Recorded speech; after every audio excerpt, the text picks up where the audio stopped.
नमस्कार, मैं हूं डॉक्टर राजीव पथरिया और आप देख रहे हैं लाइव हिंदुस्तान चर्चा। आज हम चर्चा करने जा रहे हैं कि केंद्रीय विश्वविद्यालय धर्मशाला का कैंपस आखिर कब बनेगा। लंबा इंतजार हो गया है। एफसीए की मंजूरी भी मिल गई है कि इतनी भूमि होनी है, लेकिन 30 करोड़ रुपया जो जमा होना है वो राज्य सरकार जमा नहीं करवा रही है। पिछले मई माह में ये मंजूरी एफसीए की मिल गई थी। उसके बाद ही भूमि पे काम होगा, पेड़ कटेंगे। लेकिन अब भाजपा ने इसको बहुत बड़ा मुद्दा बना लिया है और भाजपा ने कांगड़ा विरोधी सुक्खू सरकार का एक नारा दे दिया है। ये कांगड़ा के लिए ये जो चीज थी, कांगड़ा जिला के लिए और पार्लियामेंट का मुद्दा बनाने जा रहे हैं। उन्होंने चक्का जाम भी किया, लगातार आंदोलन भी चल रहे हैं। कुछ स्वयंसेवी संस्थाएं भी इस आंदोलन को जोरों से कर रही हैं कि यहाँ पे यूनिवर्सिटी बने।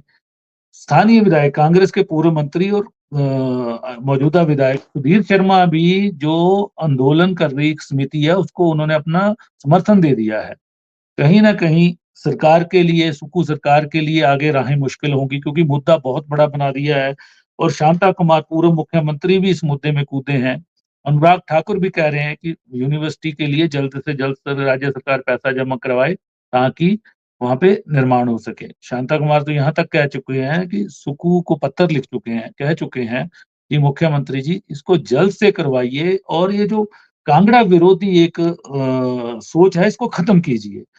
लेकिन मुद्दा बड़ा है, सड़कों पे उतरी भाजपा पिछले दिनों, चक्का जाम भी किया इन्होंने और ये मुद्दा आगे बढ़ता जाएगा। 3 तारीख को जगत प्रकाश नड्डा जी, भाजपा के राष्ट्रीय अध्यक्ष भी आ रहे हैं, वो भी इस मुद्दे पे बात करेंगे। तो आज हम इसी विषय पे चर्चा करने जा रहे हैं कि क्या मुख्यमंत्री सुखविंदर सिंह सुक्खू के पास 30 करोड़ रुपए नहीं है कि वो जमा कराएं और यूनिवर्सिटी बनाने का मार्ग प्रशस्त हो। तो आज हमारे साथ चर्चा में भाग ले रहे हैं संजय शर्मा जी, भाजपा के वरिष्ठ प्रवक्ता हैं। मनमोहन कटोच जी कांग्रेस पार्टी के वरिष्ठ नेता हैं। प्रवीण शर्मा जी पूर्व छात्र नेता भी रहे हैं, राजनेता भी रहे हैं, विश्लेषक के तौर पे भी हमारे साथ जुड़े हैं। तो संजय जी, आखिर क्यों सुक्खू सरकार एक 30 करोड़ रुपए का अमाउंट जो है छोटा सा वो जमा नहीं करा रही। पिछले साल शायद मई में अनुमति आ गई थी एफसीए की और उसके बाद लगातार काफी इंतजार किया। हमने भी पिछले साल भी चर्चा की थी, तब भी पैसे जमा नहीं हो रहे थे। 2023 में इसी मंच पे की थी, आप भाजपा की तरफ से आप ही थे उस समय इस चर्चा जी में। जी उसके बावजूद भी सरकार नहीं जाग रही है। आखिर 30 करोड़ रुपए का ये एक बड़ा मुद्दा बन रहा है और आपकी पार्टी ने ये मुद्दा बना दिया है अब चुनावों को देखते हुए कांगड़ा की अनदेखी का पूरी तरह से सुक्खू सरकार पे। जी। जी। देखिए पथरिया जी, इस मुद्दे को व्यक्तिगत तौर पे मैंने जो है आपके मंच पे पार्टी के प्लेटफॉर्म के ऊपर भी और आपके चैनल के ऊपर भी मैंने जो है इसको उठाया था।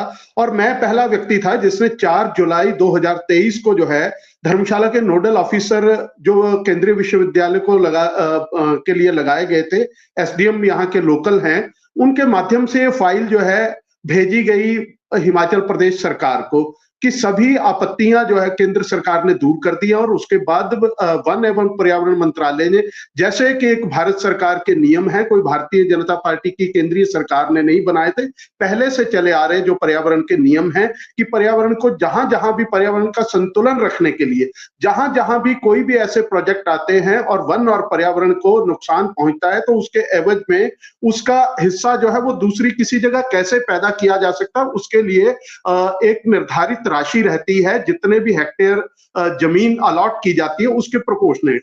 तो ये लगभग 57 हेक्टेयर जमीन जो है ये वन क्षेत्र के अधिकार में आती थी। उसके अंतर्गत जो है वो हिमाचल प्रदेश सरकार को केंद्रीय सरकार के वन एवं पर्यावरण मंत्रालय ने निर्देश दिया कि हम आपकी सभी आपत्तियां जो भी थी वो दूर कर दी गई हैं।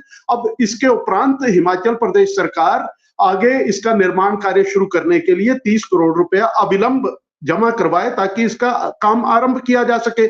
मई महीने, जून महीने के अंदर ये फाइल केंद्र सरकार से नोटिंग लग करके आती है और 4 जुलाई को नोडल ऑफिसर जो केंद्रीय विश्वविद्यालय के हैं उन्होंने ये फाइल हिमाचल प्रदेश सरकार को संज्ञान के लिए भेजी। लेकिन उसके बाद लगातार मुझे लगता है कि मैंने शायद 1 महीने से भी पहले मैंने बार बार कहा कि 4 जुलाई से फाइल गई है, जो काम 3 दिन में हो जाना चाहिए था 30 दिन बीत गए हैं और उसके बावजूद भी सरकार ने कोई इसके ऊपर निर्णय नहीं लिया।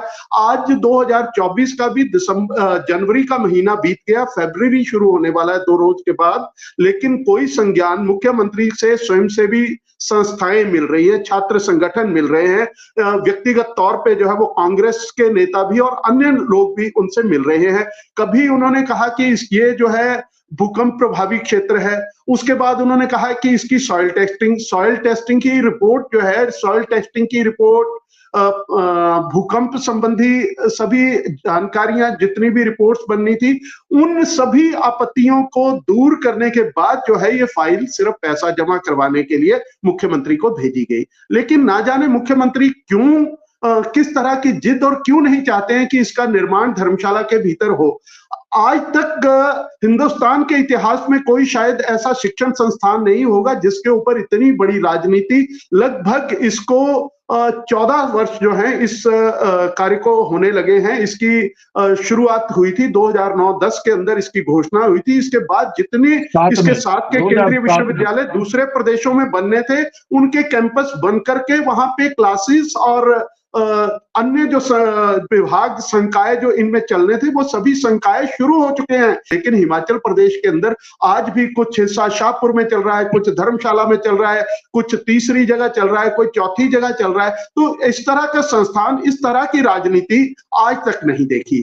अब अगर जो लेंगे बात की 12 की धर्मशाला की लिए आई थी, उस समय राजनीतिक कारण बने या सामाजिक कारण बने, लेकिन एक दिक्कत कोई भी समझता है, चाहे वो शिमला हो, चाहे वो कोई भी संस्थान हो, एक ही संस्थान के लिए पूरी जगह जो है, क्योंकि मैंने खुद इसका प्लान जो है वो देखा है जिस तरह, तो इसके अंतर्गत जो इसका सिर्फ स्पोर्ट्स कॉम्प्लेक्स ही बनना है, वो भी लगभग 22 हेक्टेयर के भीतर, लगभग 20 से 22 हेक्टेयर भूमि जो है वो सिर्फ इसके स्पोर्ट्स कॉम्प्लेक्स को चाहिए।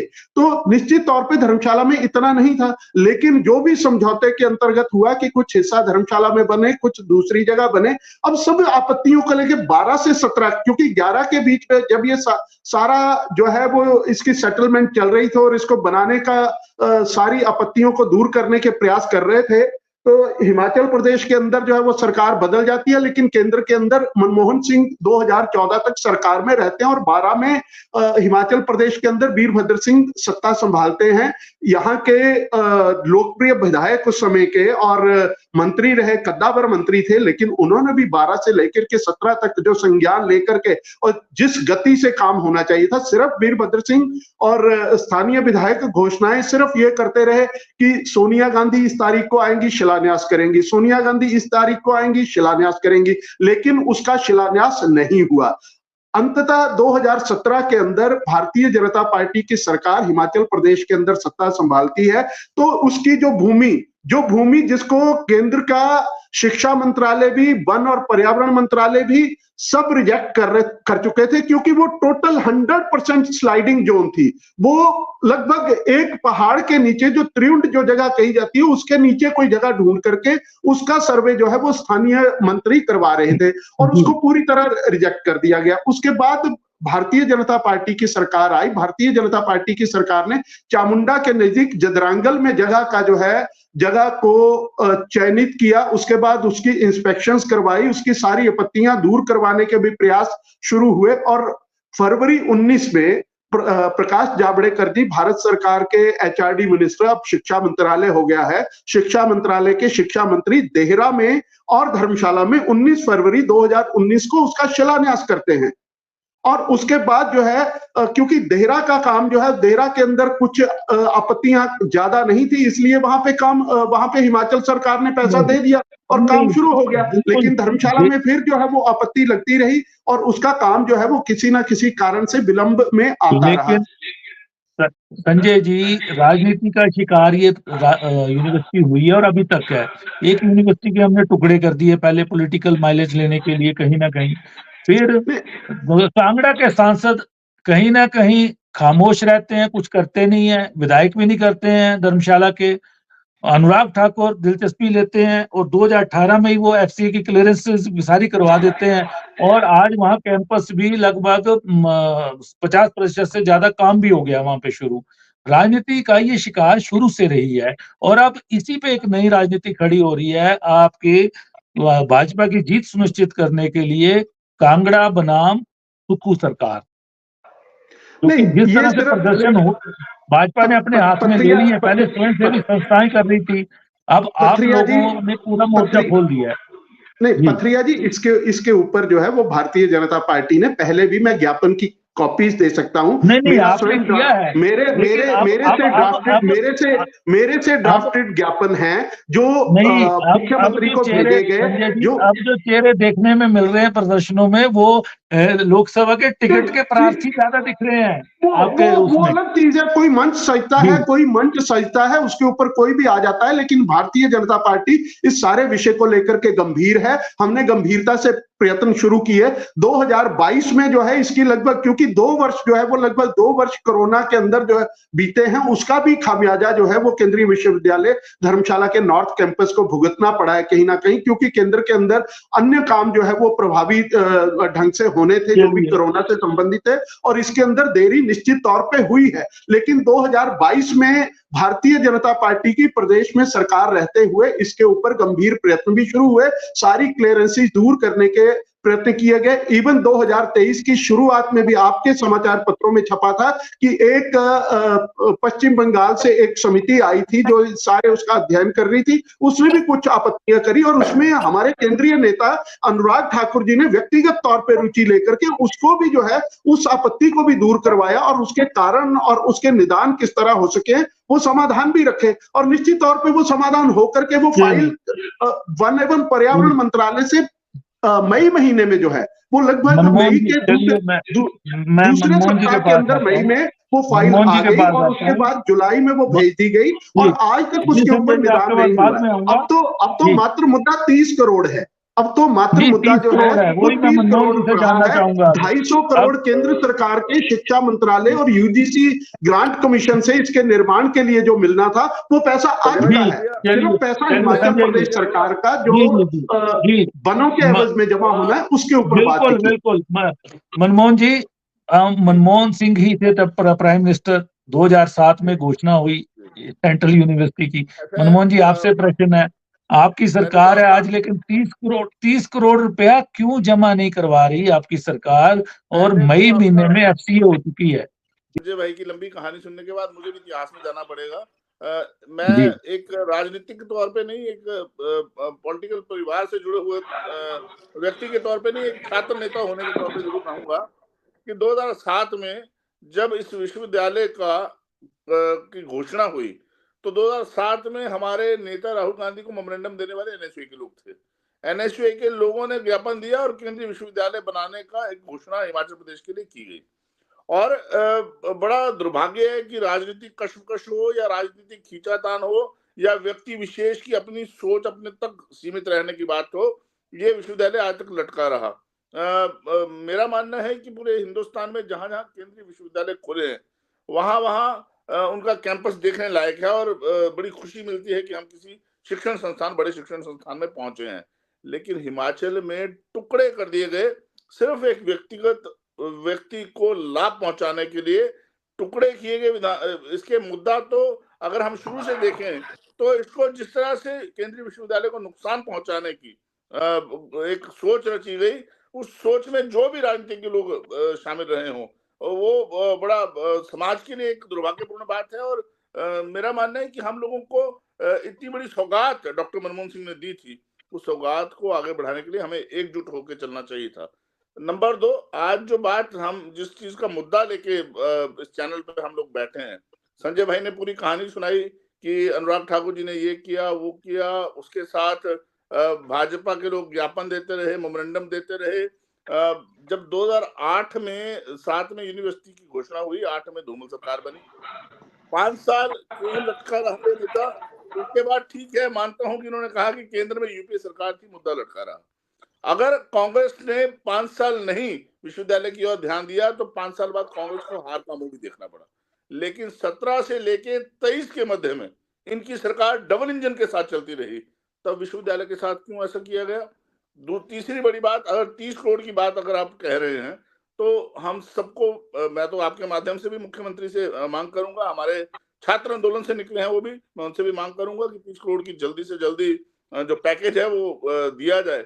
जिस तरह से संस्थाएं काफी लंबे समय से विश्वविद्यालय के लिए धर्मशाला में लड़ती रही, इसमें कोई दो राय नहीं है, लेकिन अब जाके चुनाव के ऊपर जो सांसद आपदा के समय नजर नहीं आए, जो सांसद पिछले 5 साल से जिनके यहाँ गुमशुदगी तक के पोस्टर छपना शुरू हो गए थे, वो सांसद अब नजर आना शुरू हो गए।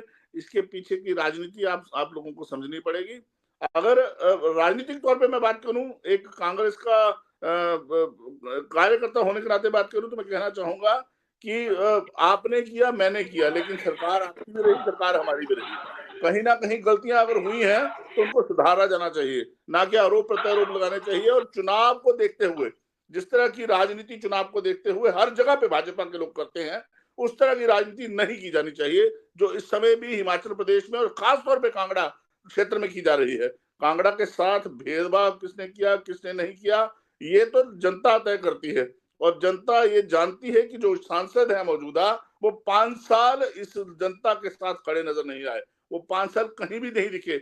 अब किशन कपूर को याद आ गई। किशन कपूर आप बोल रहे हैं कि यूनिवर्सिटी नहीं खुली, अब किशन कपूर बोल रहे हैं कि आपदा आई, अब किशन कपूर बोल रहे हैं कि मैं किन्हीं कारणों से यहाँ नजर नहीं आया। लेकिन क्या कारण है कि 5 साल जिन लोगों ने चुना, जिन लोगों ने संसद में भेजा, 2 टियर आपकी सरकार रही, चाहे केंद्र में हो चाहे यहाँ हो, आपने विश्वविद्यालय की ओर ध्यान क्यों नहीं दिया? कहीं भी बनाते, हिमाचल प्रदेश में बननी चाहिए थी। घोषणा हमने की, कांग्रेस ने दी, और कांग्रेस की देन को जिस तरह से आपने तोड़ा मरोड़ा और बांटा गया, उसमें आपके नेताओं के हित ज्यादा नजर आते हैं, उसमें आम जनता के हित नजर नहीं आते। लेकिन मनमोहन जी, सवाल ये है कि कांगड़ा से भेदभाव हो तो रहा है। 30 करोड़ इतना लंबा समय हो गया कि 31 करोड़ की राशि जमा नहीं करवा पा रही सुक्खू सरकार, आपकी कांग्रेस की सरकार। शांता कुमार जी को पत्र लिखना पड़ रहा है, पूर्व मुख्यमंत्री जी को, कि ये जो कांगड़ा से भेदभाव की जो बातें हैं इसको खत्म करें और 30 करोड़ रुपए जल्दी जमा करें। और उन्होंने यहाँ तक भी कहा कि मेरे से 90 साल की उम्र में मुझे कहीं अनशन पे बैठने पे मजबूर भी ना करें। जाहिर है मुद्दा मिलना था, भाजपा को मिला, तो इतनी देरी क्यों? बड़े आदर के साथ शांता जी का सम्मान करते हुए कहना चाहूंगा कि 5 साल, अभी साल भर पहले उन्हीं की सरकार गई है, तो केंद्रीय विश्वविद्यालय के ऊपर अगर धरने प्रदर्शनों की बात थी तो उनको तभी ये सोच लेना चाहिए था, तब इस बात को उठाना चाहिए था। नंबर 2, मैंने पहले कहा कि मैं आपके माध्यम से भी मुख्यमंत्री से मांग करूंगा कि 30 करोड़ कोई बड़ी रकम नहीं है सरकार के लिए। 30 करोड़ जल्दी से जल्दी रिलीज किया जाए, हम स्वयं मिलेंगे। और मैं पहले भी, हम लोग एक बार मुख्यमंत्री से बात कर चुके हैं, क्योंकि वहां पर जो संस्थाएं हैं, लोकल लोगों की संस्थाएं हैं, वो बड़े लंबे समय से आंदोलनकारी रूप अपनाए हुए हैं, उनकी और किसी ने ध्यान नहीं दिया। जो लोग असल में वहां लड़ाई लड़ रहे हैं उनके ऊपर कोई ध्यान नहीं दिया। आपके विधायक सुधीर शर्मा उनको समर्थन दे रहे हैं उन संस्थाओं को। आपके विधायक में बेबस है, कहीं ना कहीं आप अपनी ही सरकार में बेबस हैं कि वो एक इतना बड़ा इंस्टीट्यूशन के लिए 30 करोड़ रुपए रिलीज नहीं करवा पा रहे, वो भी बेबस दिख रहे हैं कहीं ना कहीं। मुख्यमंत्री महोदय से जल्द मिलकर इस बारे में बात की जाएगी कि 30 करोड़ अब तक रोका क्यों गया है। उन्होंने पहले कहा था कि कुछ कागजी दिखते हैं, 30 करोड़ जल्द ही रिलीज कर दिया जाएगा, और मुझे आशा है कि जल्द से जल्द इसके बारे में मुख्यमंत्री कदम उठाएंगे। नहीं, कहीं ऐसा तो नहीं है वो पूरा कैंपस ही देरा ले जाना चाहते हैं, क्योंकि मीरपुर पार्लियामेंट से वो भी ताल्लुक रखते हैं, पहले भी इसके टुकड़े मीरपुर पार्लियामेंट के अगर इस तरह से होता है तो कहीं ना कहीं आपकी बात से एक कांगड़ा का वासी होने के नाते मुझे भी सहमत होना पड़ेगा। लेकिन अगर कांगड़ा देरा में ही अगर ले जाना है तो कांगड़ा देरा में ही है, कांगड़ा देरा कांगड़ा से बाहर नहीं है। नंबर 2, देहरा में अगर विश्वविद्यालय बनाना चाहती थी, भाजपा के लोग बनाना चाहते थे, या कोई भी सरकार बनाना चाहती थी, या कांग्रेस के लोग बनाना चाहते हैं, या हमारी सरकार बनाना चाहती है, तो पूरा का पूरा कैंपस वही बनवा देते। पहले क्यों नहीं बनवाया? नहीं, जिस तरह से देरी की जा रही है ना, उससे ये लग रहा है। चलिए मैं प्रवीण जी से जाऊं। प्रवीण जी, केंद्रीय विश्वविद्यालय के टुकड़े करने पड़ गए, और टुकड़ों के बाद हमने उस पर ध्यान नहीं दिया, उसकी एफसीए क्लियरेंस से लटकी रही लंबे समय तक। अब जब पिछले साल मई में एफसीए क्लियरेंस हुई है, उसके बाद 30 करोड़ का एक फाइल घूम रही है सचिवालय के अंदर कि वो जारी किए जाएं, लेकिन मुख्यमंत्री सुखविंदर सिंह सुक्खू के हस्ताक्षर नहीं हो रहे हैं उस पर, या क्या हो रहा है। और वहीं भाजपा ने बड़ा मुद्दा खड़ा कर दिया है कि कांगड़ा से भेदभाव का मुद्दा, और उसको लेके आंदोलनरत भी हो गई है भाजपा। स्थानीय कांग्रेस के विधायक जो हैं वो मजबूर दिख रहे हैं, सुधीर शर्मा, वो भी जो आंदोलन कर रही समय सेवी संस्थाएं उनको समर्थन दे रहे हैं। ये हो क्या रहा है आखिर? एक शिक्षण संस्थान को हमने फुटबॉल क्यों बना दिया? जी, सबसे पहले तो 2 चीजें बड़े ध्यान से देखनी पड़ेगी कि पिछले, जैसा कि बताया गया कि पिछले 15 सालों से विश्वविद्यालय नहीं बन रहा है, और इन 15 वर्षों के अंदर 2 बार भारतीय जनता पार्टी की सरकार और 1 बार कांग्रेस पार्टी की सरकार रह चुकी है। तो अगर एक दूसरे के ऊपर आरोप करते हैं तो मुझे ये लगता है कि आरोप लगाने से ज्यादा बेहतर है कि अपने अपने गिरेबानों में झांक लें कि किस वजह से ये नहीं बन पाया। दूसरा, क्या इन नेताओं को ये समझ नहीं आ रही है कि एक कैंपस का एक कोना जो आप देहरा में होगा और दूसरा आप पालमपुर में लेके आ रहे हो, जदरांगल में लेके आ रहे हो, ये किस तरह की राजनीति कर रहे हो? और सबसे बड़ी बात है कि कांगड़ा के भीतर कांगड़ा ढूंढने का प्रयास किया जा रहा है। कांगड़ा विद इन कांगड़ा, ये तेरा कांगड़ा, ये मेरा कांगड़ा, बिल्कुल, ये मेरा कांगड़ा है, ये तेरा कांगड़ा है। तो देहरा भी तो आप ही लोगों का हिस्सा है। अगर इसी तरह से लड़ते रहोगे फिर तो कल को बोलेंगे तेरा हिमाचल, ये मेरा हिमाचल। कहीं ना कहीं तो आप लोगों को स्टैंड लेना ही पड़ना था कांगड़ा वालों की, कहीं तो बन जाती है। 15 वर्ष तक आप लोग इस बात के लिए यही डिसाइड नहीं कर पाए ये बननी कहां चाहिए थी। कुछ लोग ऊपर की तरफ को खींचतानी में पड़े हैं, कुछ लोग नीचे की तरफ को खींचतानी में पड़े हैं। और एक और आपको बात बताता हूं जी, धर्माणी जी ने घोषणा की थी कि हम लोग रेल प्रोजेक्ट के लिए बिलासपुर में पैसे नहीं देंगे। तो क्या केंद्र सरकार ने काम नहीं शुरू किया है वहां पर? अगर प्रदेश सरकार अपने हिस्से के पैसे नहीं दे रही है तो क्या केंद्र सरकार शुरू नहीं कर सकती थी? हमीरपुर के अंदर जो है प्रदेश सरकार ने पैसे नहीं दिए लास्ट के 25 करोड़ रुपए मेडिकल कॉलेज के लिए, तो क्या केंद्र सरकार ने अपने हिस्से का 180 करोड़ रुपए का काम नहीं करवाया? काम तो शुरू हुआ जा सकता है, पर बात बिल्कुल सही है कि यहां पे चुनावों के समय राजनीति ढूंढे जाने का प्रयास किया जा रहा है। न एक पार्टी को इंटरेस्ट है कि वो यहां बने, न दूसरी पार्टी को वहां पे बनाने का इंटरेस्ट है। कम से कम एक शिक्षण संस्थान हिमाचल प्रदेश में बनने के लिए 15 वर्ष लग रहे हैं। तो हम लोगों को, हम नेताओं को अपने अपने अंतरात्माओं को अपने आत्मचिंतन करने की आवश्यकता है। आखिर हो क्यों रहा है ऐसा? जब दूसरी सरकार होती है तब तो हम बहुत जोर से आवाज उठाते हैं, जब अपनी सरकार होती है तब क्या एक चिट्ठी नहीं लिख सकते? शांता जी बहुत वरिष्ठ नेता है, बहुत बहुत बड़ी आयु के हैं, पर उन्हें भी तो सोचना चाहिए था कि 5 वर्ष तक अगर जयराम ठाकुर जी को बार बार लिखते तो आज ये नौबत ही नहीं आती 30 करोड़ रुपए मांगने की। अब तक वो बन चुका होता। तो मेरा यही कहने का मतलब है कि कांगड़ा के नेताओं, आप सिर्फ इतना कर सोचिए कि सारा प्रदेश आपकी तरफ को देख रहा है। कांगड़ा से भेदभाव के आरोप बिल्कुल बंद करिए। मंडी में बहुत सारे प्रोजेक्ट बंद पड़े हुए हैं, बिलासपुर में बहुत सारे प्रोजेक्ट बंद पड़े हुए हैं। और भारतीय जनता पार्टी के नेताओं से भी कहना चाहता हूं कि सिर्फ कांगड़ा की लड़ाई मत लड़े। अगर लड़नी है तो पूरे हिमाचल प्रदेश में जिन जिन प्रोजेक्टों में पैसा हिमाचल प्रदेश सरकार नहीं दे पा रही है उनके लिए लड़े। सिर्फ कांगड़ा की लड़ाई लड़ोगे तो क्या भारतीय जनता पार्टी सिर्फ कांगड़ा की है? मैं सिर्फ यही कहना चाहता हूं, ये विश्वविद्यालय बहुत तेजी से बनना चाहिए था। अब इसके लिए जो भी दोषी हैं, अब चाहे सुधीर शर्मा जी जो मर्जी बोले, आपने वैसी जमीन क्यों सिलेक्ट की थी जहां कुछ बन ही नहीं सकता था? आज तो आप समर्थन देने की बात कर रहे हो, पर तब आपने इतने सालों तक लटकाए रखा, इतनी सड़ी जमीन देख ली, दलदली जमीन देख ली जहां कुछ बन ही नहीं सकता था। मतलब आप शुरू से चाहते थे कि वो वहां पर नहीं बने। तो मैं अंत में यही कहना चाह रहा हूं कि ये विश्वविद्यालय बहुत तेजी से बनना चाहिए। बच्चों का भविष्य इसमें लटका पड़ा हुआ है।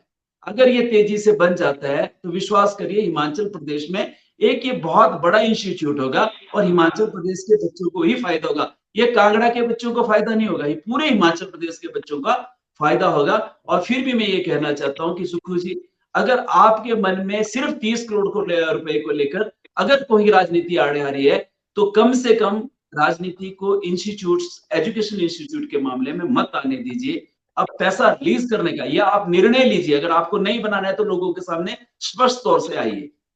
अगर आपके मन में ऐसा कुछ नहीं है तो फिर आप 30 करोड़ रुपए रिलीज करिए। मेरा यही कहना है। जी, संजय जी, आपके रणधीर शर्मा जी विधायक हैं, मुख्य प्रवक्ता है पार्टी के, उन्होंने आरोप लगाया है कि केंद्रीय प्रोजेक्ट, सेंट्रल यूनिवर्सिटी का भी केंद्रीय प्रोजेक्ट है और भी प्रोजेक्ट है, उनको सुप्पू सरकार रोक रही है, दबा रही है। वो कहाँ तक जायज है? और प्रवीण जी ने कहा कि बहुत से प्रोजेक्ट रुके हैं, बाकी जिलों में भी रुके हैं, तो वहां पे क्यों नहीं इस तरह का आंदोलन रूप ले रहे? शायद उन जिलों के लोग जो है वो महसूस नहीं करते होंगे इन चीजों को कि जो विकास है, विकास की गति को रुकना जो है वो आपको, आपके जिला को किस तरह से प्रभावित करता है, वो आवाज नहीं उठा रहे होंगे। शायद कांगड़ा जागरूक है, क्योंकि कांगड़ा ये भी महसूस करता है कि राजनीति का रास्ता जो है, सत्ता का रास्ता किसी भी पार्टी के लिए, चाहे वो भारतीय जनता पार्टी है, चाहे वो कांग्रेस पार्टी है, सत्ता का रास्ता कांगड़ा से होकर के जाता है। जब जब प्रदेश के अंदर जो जो भी सरकार का निर्माण हुआ है, उसने कांगड़ा की अपनी महत्वपूर्ण भूमिका अदा की है। और केवल केंद्रीय विश्वविद्यालय को लेकर नहीं, मैं प्रवीण जी आपको बताना चाहूंगा, केवल केंद्रीय विश्वविद्यालय के मुद्दे को लेकर के नहीं, हम कांगड़ा के साथ प्रशासनिक भेदभाव, कांगड़ा के साथ राजनीतिक भेदभाव, कांगड़ा सबसे बड़ा जिला होने के बावजूद पहले सरकार के निर्माण में एक पार्लियामेंट्री कॉन्स्टिट्यूंसी है, वहां से 5 मंत्री दिए जाते हैं। शिमला संसदीय क्षेत्र से 5 मंत्री दिए जाते हैं, 2-2 सीपीएस दे दिए जाते हैं, 3-3 चेयरमैन दे दिए जाते हैं, और भी कई पद जो है वो उस क्षेत्र को दिए जाते हैं। और कांगड़ा के अंदर केवल 1 और 1 सीपीएस देकर के आप कहते हैं कि हमने कांगड़ा के साथ न्याय कर दिया। कांग्रेस पार्टी के नेता वीरभद्र सिंह थे, 1993 में उन्होंने परंपरा शुरू की थी कि निचले हिमाचल के अंदर हम राजनीतिक और प्रशासनिक लाभ किस तरह से दे सकते हैं। उन्होंने धर्मशाला में बैठ करके निचले क्षेत्र में घूमने की महीने 2 महीने की योजना की एक उन्होंने बनाई थी। भारतीय जनता पार्टी की सरकार 1998 में बनी, तब के मुख्यमंत्री प्रेम कुमार धूमल जी ने उस चीज को महसूस किया कि निश्चित तौर पे ये जो योजना है ये लागू करने की, इसको निरंतर चलाना चाहिए, निरंतर ये चलना चाहिए, क्योंकि इस प्रयास से जो है वो निश्चित तौर पे यहाँ की, चाहे चंबा की जनता है, चाहे ऊना, हमीरपुर, जो भी साथ लगते क्षेत्र हैं, कांगड़ा को मध्य में रख करके उस वहां बैठ करके हम एक प्रशासनिक व्यवस्था इस तरह से चलाएं ताकि सरकार उसका लाभ मिल सके। उसके बाद जो है प्रेम कुमार धूमल जी दूसरी बार भी मुख्यमंत्री बने, उन्होंने लागू रखा। जयराम जी मुख्यमंत्री बने, उन्होंने उस शीतकालीन प्रवास को लागू रखा।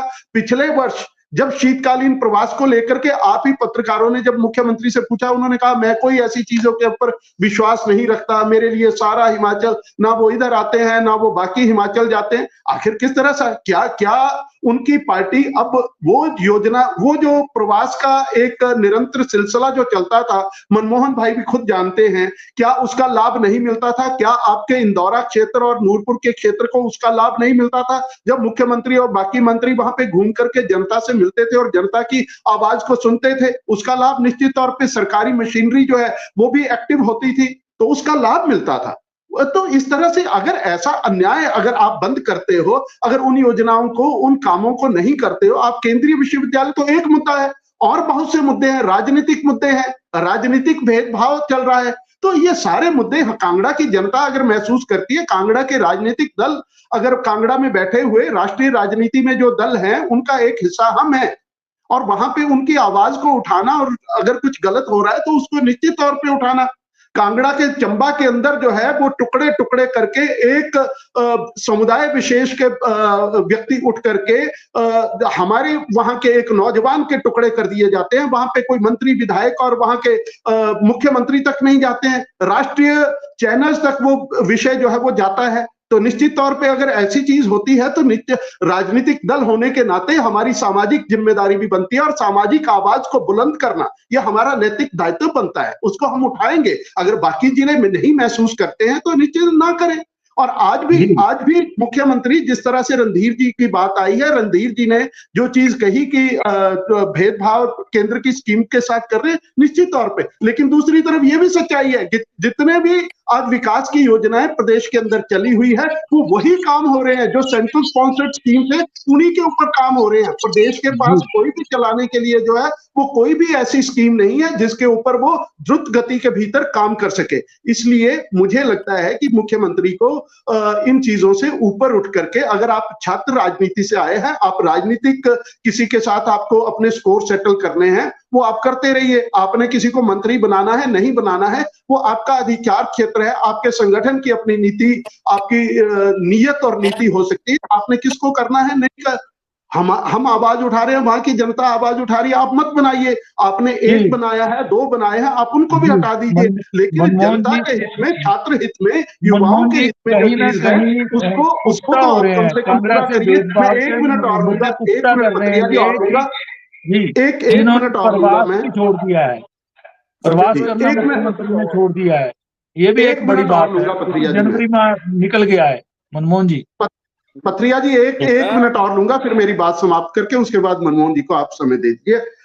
दूसरी बात मनमोहन भाई ने कही थी कि 2007 में, देखिए 2007 के अंदर घोषणा की थी केंद्र सरकार ने केंद्रीय विश्वविद्यालय अलग अलग प्रदेशों में खोलने की, लेकिन उसके अंदर बजटीय प्रावधान जो है वो 2008-2009 के भीतर किया गया था। 7 के भीतर केवल मात्र एक योजना बनी थी और उसके ऊपर घोषणा हुई थी। उसको मूर्त रूप देने का जो प्रयत्न हुआ था वो 2009-2010 के भीतर जो है वो उसके बजटीय प्रावधान का बजट उसके अंदर एलोकेशन हुई है, उसके बाद उनके काम जो है वो शुरू हुए थे। धन्यवाद। चलिए, योजना ऐसे ही चलती है। मनमोहन जी, पुख्ता हो रहे हैं सबूत कहीं ना कहीं, क्योंकि कांगड़ा का प्रवास वाकई बंद कर दिया गया। हालांकि जयराम ठाकुर ने वो पहल की थी। जयराम ठाकुर जी सिर्फ एक शगुन के लिए कभी कभार आते थे। बंद तो उनके समय में हुआ है, क्योंकि बीच में कोरोना आया, उस कारण हुआ, कई चीजें हुई। अब मुख्यमंत्री सुखविंदर सिंह सुक्खू, जैसा कि उन्होंने कहा है कि मैं इन चीजों पे विश्वास नहीं रखता, कांगड़ा सबका है, कांगड़ा, मैं तो कांगड़ा से ही रहने वाला, क्योंकि उनके पैतृक घर भी कांगड़ा जिला में पड़ते हैं। तो ऐसी बातें हो रही है, उन्होंने बिल्कुल बंद कर दिया है। और कांगड़ा एक तरह से प्रशासनिक और राजनीतिक और डेवलपमेंट तीनों इश्यू पे हाशिए पे चल रहा है। जब से सुक्खू सरकार आई है तब से ऐसा चल रहा है, ऐसे आरोप लग रहे हैं। भाजपा वाले भी लगा रहे हैं और आपके कांग्रेसी लोग भी दबी जुबान में कह रहे हैं चीजें। ये बहुत हो रही हैं ऐसी। पथरिया भाई, मैं ये कहना चाहूंगा कि पिछले 1 साल में जब हमारी सरकार बनी है, सरकार बनने के तुरंत बाद एक बड़ी आपदा के साथ हिमाचल प्रदेश का सामना हुआ और उस आपदा से निकलने में हमें समय लगा। अब बड़ी बात ये थी, जिस तरह से कांगड़ा हिमाचल प्रदेश से अलग नहीं है, उसी तरह से हिमाचल प्रदेश सेंटर से, केंद्र से अलग नहीं है, भारत से अलग नहीं है। लेकिन केंद्र ने हिमाचल प्रदेश का गला दबाने की आपदा के समय भी पूरा जोर लगाया। केंद्र सरकार ने हिमाचल प्रदेश के जो सरकार थी, हिमाचल प्रदेश की जो जनता थी, उनके लिए एक भी कदम उठाने का काम नहीं किया। यहाँ तक कि हमारे पूर्व प्रधानमंत्री माननीय अटल बिहारी वाजपेयी जी स्वर्गीय कहते थे कि हिमाचल मेरा दूसरा घर है, और उन्हीं को भाजपा हो या आरएसएस हो अपना सबसे बड़ा नेता हिंदुस्तान में मानती है। उसके बाद मौजूदा प्रधानमंत्री ये कहते हैं कि हिमाचल मेरा दूसरा घर है, लेकिन दूसरे घर की चिंता ना तो पूर्व प्रधानमंत्री के नाम पे की गई, ना इस बार अपने नाम पे की गई। और अगर भेदभाव की बात करूं संजय भाई से, तो हिमाचल प्रदेश के साथ केंद्र ने भेदभाव जारी रखा। अभी प्रवीण भाई ने कहा कि केंद्र की योजनाएं जो चल रही हैं वो बिना, अगर हिमाचल का फंड हिमाचल के पास नहीं है मान लो, तब भी वो केंद्र की योजनाएं चल रही हैं, और केंद्र की योजनाओं को रोकने का एक बहाना बनाया जा रहा है। केंद्रीय विश्वविद्यालय की, जहां तक हम बहस कर रहे हैं, केंद्रीय विश्वविद्यालय की जो बात हो, केंद्रीय विश्वविद्यालय के टुकड़े करने का काम किसने किया, इसके ऊपर भी अगर आप गौर फरमाएंगे, और अगर इसके ऊपर आप इतिहास में चले जाएंगे 2008 से लेके 2007 से लेके, तो आप ये समझ पाएंगे कि निजी हितों को ध्यान में रखते हुए, एक व्यक्ति विशेष के निजी हितों को ध्यान में रखते हुए, केंद्रीय विश्वविद्यालय को बड़े विश्वविद्यालय का रूप न देते हुए स्कूल मात्र का रूप देना शुरू कर दिया। और उससे निकलते हुए आज शांता कुमार जी के पत्र लिखने की बात हो, तो मैं ये कहूंगा कि जिस मनमोहन सिंह जी ने इस हिमाचल प्रदेश को केंद्रीय विश्वविद्यालय दिया, क्या एक धन्यवाद का पत्र किसी भी भाजपा के नेता ने उनको लिखने का काम किया? और उसके बाद आज ये कहते हैं कि हम 30 करोड़ के लिए बात कर रहे हैं। मैं सहमत हूँ प्रवीण भाई से कि जिस तरह से 30 करोड़ की बात आज की जा रही है, क्या शांता कुमार जी पिछले 5 वर्ष जो उनके खासम खास सिपहसालार थे, वो मुख्यमंत्री के पद पे बैठे थे, खास आदमी थे, उनसे इस विश्वविद्यालय के निर्माण के लिए जरूरी कदम क्यों नहीं उठवा पाए? कहीं ना कहीं इन बातों के ऊपर विचार करने की चिंता है। मैं इस बात पे भी सहमत हूँ, मैंने बहस के शुरू में कहा था कि हमें राजनीतिक तौर और राजनीतिक मुद्दों को छोड़ते हुए, राजनीतिक हितों को पीछे छोड़ते हुए विश्वविद्यालय निर्माण की बात करनी चाहिए, हमें तरक्की की बात करनी चाहिए। तो तरक्की की बात यही थी कि आज सांसद भी नजर आ रहे हैं क्योंकि चुनाव है, आज पूर्व मुख्यमंत्री भी नजर आ रहे हैं बिल्कुल क्योंकि बिल्कुल, चुनाव है, ये बातें हम कर आज चुके हैं। पूरी बिल्कुल भाजपा नजर आ रही है क्योंकि चुनाव है। और मेरे कई साथी जो 5 साल से, पिछले 5 वर्ष से केंद्रीय विश्वविद्यालय के निर्माण को लेकर धर्मशाला में सक्रिय हैं, मेरे कई साथी जिन लोगों के साथ मेरा मिलना उठना बैठना रहता है, वो कई दिनों से मांग उठा रहे हैं कि विश्वविद्यालय जल्द से जल्द बनना चाहिए। उनके साथ आज तक भाजपा के लोग खड़े क्यों नहीं नजर आए? आज जब चुनाव आता है तो ये निकल आते हैं। चुनाव के समय में बड़ी बड़ी बातें, बड़े बड़े भाषण, और तो प्रदेश को बांटने की बात हो, देश को बांटने की बात हो, समाज को बांटने की बात हो, उस बांट के साथ आगे बढ़ने का जो तौर तरीका भाजपा ने हिंदुस्तान के समाज को दिया है वो बड़ा खतरनाक है, और ये समय बताएगा। मैं आपके माध्यम से हिमाचल प्रदेश के लोगों को कहना चाहूंगा कि इनकी जो बातें हैं उनसे बचिएगा, इनके सांसद नजर नहीं आते, सिर्फ और चलिए सिर्फ चलिए चर्चा को विराम देते भाजपा हैं। नजर आती है, इनसे सांसद भी बचिएगा। नजर आएंगे, अब चुनाव है, अब सब कोई, अब हर कोई चुनाव है, नजर आएगा। अब क्यों नजर आ रहे हैं? मेरा प्रश्न बिल्कुल सबसे बड़ा बिल्कुल। यही संजय भाई से है चलिए कि अब चुनाव चलिए के समय किशन कपूर क्यों नजर आ रहे हैं? क्यों पूरे चलिए 5 चर्चा को वर्ष विराम नजर नहीं देते हैं आए? मनमोहन जी, अब और समय काफी हो गया। तो मैं आज हम चर्चा कर रहे थे कि भैया केंद्रीय एक बात विश्वविद्यालय के नाम पे अब राजनीति शुरू हो गई है। भाजपा ने बड़ा मुद्दा बना लिया है, आंदोलन भाजपा ने अपने हाथों में ले लिया है, जबकि पहले स्वयंसेवी संस्थाएं कर रही थी आंदोलन, अभी भी कर रही हैं, और स्थानीय कांग्रेसी विधायक सुधीर शर्मा का भी उनको समर्थन है। लेकिन भाजपा ने बड़ा प्रदर्शन किया और बड़े नेता भी आए, टिकट के चाहवान भी दिखे उसमें, लोकसभा से नए नए जो चाहवान खड़े हुए हैं भाजपा के अंदर वो भी दिखे। और जबकि संजय जी का मुद्दा था, पिछले साल इन्होंने उठाया था, अब उसको बढ़ाया जा रहा है, लेकिन एक राजनीतिक रूप दे दिया गया है उसको, कांगड़ा से भेदभाव का मुद्दा, और वो चलने भी लग पड़ा है। क्योंकि पिछले साल से 30 करोड़ की एक राशि जो है, वो जो एफसीए की राशि जमा करानी है, वो राज्य सरकार, सुक्खू सरकार जमा नहीं करवा पा रही है। जाहिर है मुद्दा बनना था और बन गया है। अब ये मुद्दा कितना बुना पाती है भाजपा, और कांग्रेस कहाँ खड़ी रहती है देखना है। लेकिन कांगड़ा से एक बात भाजपा ने जगा दी है कि कांगड़ा से भेदभाव सुक्खू सरकार कर रही है। तो आज हम इसी विषय पे चर्चा कर रहे थे, आप सबने चर्चा में भाग लिया, मैं आप सबका धन्यवाद करता हूँ।